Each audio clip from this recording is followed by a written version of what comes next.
In today's video, I am going to teach you how to add multiple EMA in Tradingview. Start on any chart in Tradingview. With your chart open, head to the top of the screen and click the Indicators tab. This opens the Indicators and Strategies panel, where you can quickly find the tools you need in the search bar. Type Moving Average Exponential or just EMA. When you see it in the list, click it once to add an EMA to your chart. To add multiple lines, click it again for each additional EMA you want. For example, if you want 3 lines, click 3 times. You'll notice each EMA appears on your chart and in your indicator list, usually with a default length like 9. Now let's customize each one so they're meaningful and easy to read.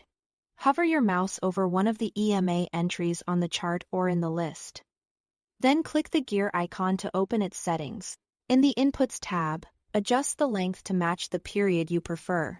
Common sets include 50, 100, and 200, which help separate medium and long-term trends. You can keep the source on close unless you have a specific reason to change it. Repeat this for each EMA instance so every line has its own unique length. Next, switch to the Style tab to make your chart visually clear. Assign distinct colors to each EMA so you can tell them apart at a glance. Choose a thicker line for the most important EMA, like the 200, and slightly thinner lines for shorter EMAs, such as the 50 or 100.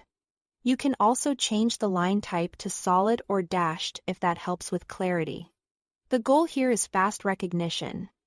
When you look at the chart, you should instantly know which line is which, without second guessing. A few quick tips as you adjust.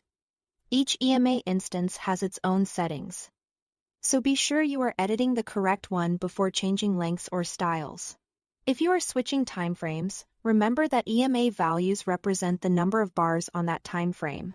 So a 50 on the daily chart is different from a 50 on the hourly. Keeping your color scheme consistent across charts reduces confusion and speeds up your workflow. That's it. Thanks for watching.